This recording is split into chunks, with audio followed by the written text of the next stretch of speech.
Welcome back guys to week 5 of building a mini-mock. This time we're gonna build the wolf pack, and here there are Commander Wolfer and his men, and we also got a custom blue Koon Jedi general here for the storm, and the opponents a lot of predator droids. I mean, I can't fit all of them, but there will be a lot on this small plate. Here you can take a look at all the parts I will be using: some dark bluish gray plates, some tiles in blue and white. So let's start with the time lapse.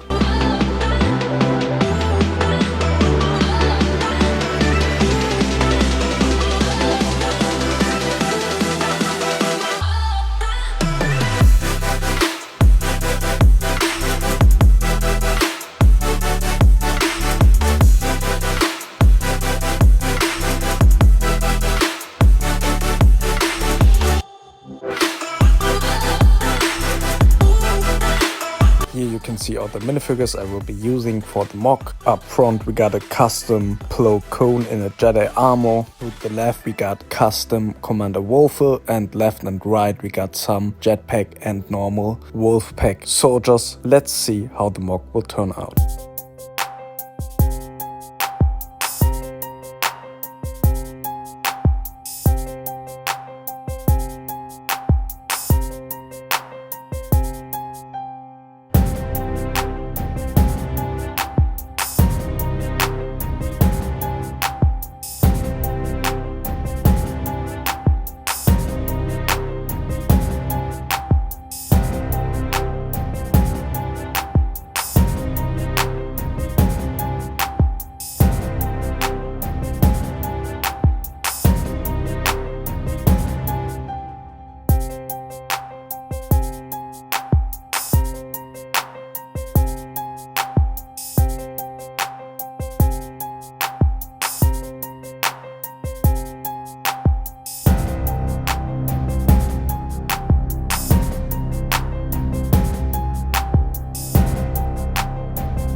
This was week 5 of building a weekly mini-mock. I hope you enjoyed this episode, guys. Leave me your thoughts and feedback down in the comment, and don't forget to vote in my community tab for the theme of next week's mini-mock. Hope you all had an amazing weekend. Today releases as well the episode 12 of building a 5th Army base. So see you soon there in the next video. Peace out, Smashbrick Studio.